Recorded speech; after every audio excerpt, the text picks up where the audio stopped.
പ്രിയ പ്രേക്ഷകരെ, ആഗോള പ്രതിരോധ ഭൂപടത്തിൽ ഭാരതത്തിന്റെ സ്വന്തം തദ്ദേശീയ കരുത്ത് വിളംബരം ചെയ്തുകൊണ്ട് ഒരു വമ്പൻ വാർത്തയാണ് ഇപ്പോൾ പുറത്തു വരുന്നത്. വിദേശ രാജ്യങ്ങളെ മാത്രം ആശ്രയിച്ചിരുന്ന ഒരു കാലഘട്ടത്തിൽ നിന്ന് സ്വന്തം മണ്ണിൽ വിമാനങ്ങൾ നിർമ്മിച്ച് ലോകത്തെ അത്ഭുതപ്പെടുത്തുകയാണ് നമ്മുടെ ഇന്ത്യ മഹാരാജ്യം. അതെ, ഭാരതത്തിന്റെ അഭിമാനമായ തേജസ് മാർക്ക് 1A അഥവാ നമ്മൾ പറയുന്ന തേജസ് MK-1A വിമാനങ്ങളുടെ വിന്യാസം സംബന്ധിച്ച് പ്രതിരോധ മന്ത്രാലയത്തിൽ നിന്ന് നിർണായക വിവരങ്ങളാണ് പുറത്തു വന്നുകൊണ്ടിരിക്കുന്നത്. പ്രതിരോധ മന്ത്രി രാജ്നാഥ് സിംഗ് നേരിട്ട് നടത്തിയ പ്രത്യേക വിലയിരുത്തലുകൾക്ക് പിന്നാലെ ഈ വർഷം അവസാനത്തോടെ എത്ര വിമാനങ്ങൾ വ്യോമസേനയുടെ ഭാഗമാകുമെന്ന കൃത്യമായ കണക്കുകളാണ് ഇപ്പോൾ നമുക്ക് ലഭിച്ചിരിക്കുന്നത്.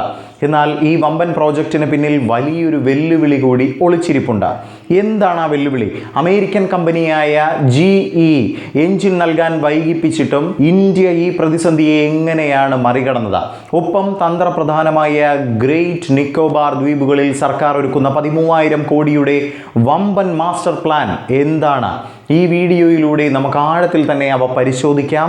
വാർത്ത ഞാൻ വിശദമാക്കാം. പ്രിയ പ്രേക്ഷകർക്ക് പേജ് റോഡിലേക്ക് സ്വാഗതം. ദേശീയ വാർത്താ ഏജൻസിയായ ANI പുറത്തുവിട്ട റിപ്പോർട്ടുകൾ പ്രകാരം ഈ വർഷം അവസാനത്തോടെ 18 മുതൽ 24 വരെ തേജസ് MK-1A വിമാനങ്ങൾ വ്യോമസേനയ്ക്ക് കൈമാറാൻ സജ്ജമാക്കാനാണ് ലക്ഷ്യമിടുന്നത്.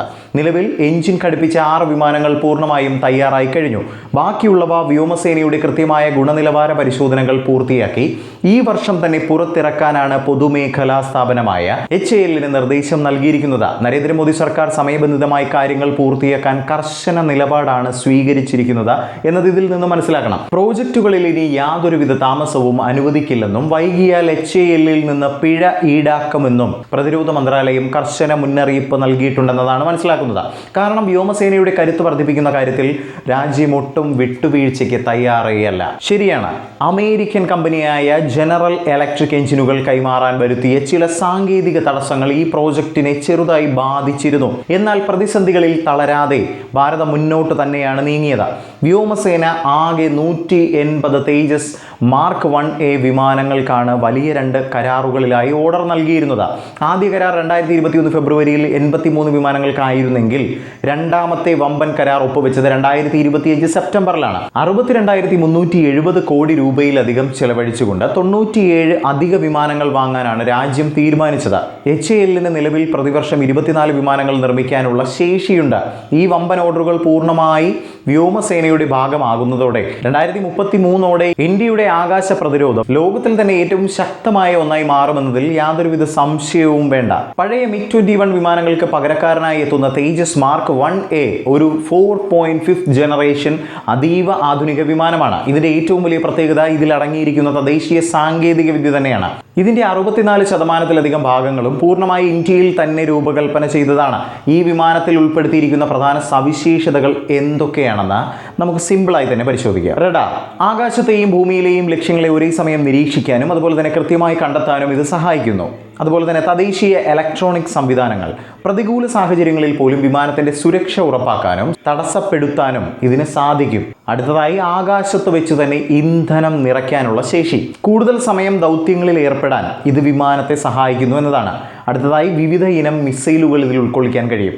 ലോകത്തിലെ ഏറ്റവും ആധുനികമായ BVR ബിയോണ്ട് വിഷ്വൽ റേഞ്ച് മിസൈലുകളും സ്മാർട്ട് ബോംബുകളും ഘടിപ്പിക്കാനുള്ള അത്യാധുനിക സംവിധാനങ്ങൾ നമ്മുടെ തേജസ് MK-1A തേജസ് വിമാനങ്ങളുടെ വാർത്തയ്ക്കൊപ്പം പ്രതിരോധ രംഗത്ത് നിന്ന് വന്ന മറ്റൊരു തന്ത്രപ്രധാന വാർത്ത കൂടിയുണ്ട്.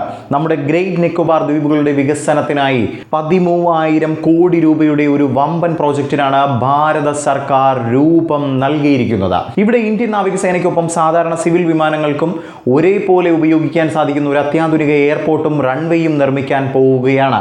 അടുത്ത 5 വർഷത്തിനുള്ളിൽ പ്രതിരോധ മന്ത്രാലയവും സിവിൽ ഏവിയേഷൻ മന്ത്രാലയവും സംയുക്തമായി ഈ പദ്ധതി പൂർത്തിയാക്കുമെന്നതാണ് മനസ്സിലാക്കുന്നത്. തന്ത്രപ്രധാനമായ സമുദ്രമേഖലകളിൽ ഭാരതത്തിന്റെ നിരീക്ഷണ ശേഷി വർദ്ധിപ്പിക്കുന്നതിനോടൊപ്പം ആ പ്രദേശങ്ങളിലെ കണക്ടിവിറ്റി കൂട്ടാനും ഈ മാസ്റ്റർ പ്ലാനിലൂടെ മോദി സർക്കാരിന് സാധിക്കുമെന്നതാണ്. ചുരുക്കത്തിൽ പറയുകയാണെങ്കിൽ വിദേശ വിപണികളെ നോക്കി നിൽക്കാതെ സ്വന്തം കാലിൽ നിൽക്കാൻ ഭാരതം പഠിച്ചു കഴിഞ്ഞു എന്നതിന്റെ ഏറ്റവും വലിയ തെളിവാണ് തേജസ് പദ്ധതിയുടെ ഈ ഒരു കുതിച്ചുചാട്ടം. പ്രതിസന്ധികൾ എന്തു തന്നെയായാലും രാജ്യത്തിന്റെ സുരക്ഷയുടെ കാര്യത്തിൽ ഇന്ത്യ കൈക്കൊള്ളുന്ന തീരുമാനങ്ങൾ ഇന്ന് ലോകത്തിന് തന്നെ മാതൃകയാണ്. നമ്മുടെ ഭാരതത്തിന്റെ ഈ തദ്ദേശീയ മുന്നേറ്റത്തെക്കുറിച്ച് നിങ്ങളുടെ വിലയേറിയ അഭിപ്രായങ്ങളും മറ്റു നിർദ്ദേശങ്ങളും നമ്മുടെ കമന്റ് ബോക്സിൽ എഴുതി അറിയിക്കുക. മറ്റൊരു വീഡിയോയുമായി കണ്ടുമുട്ടാം.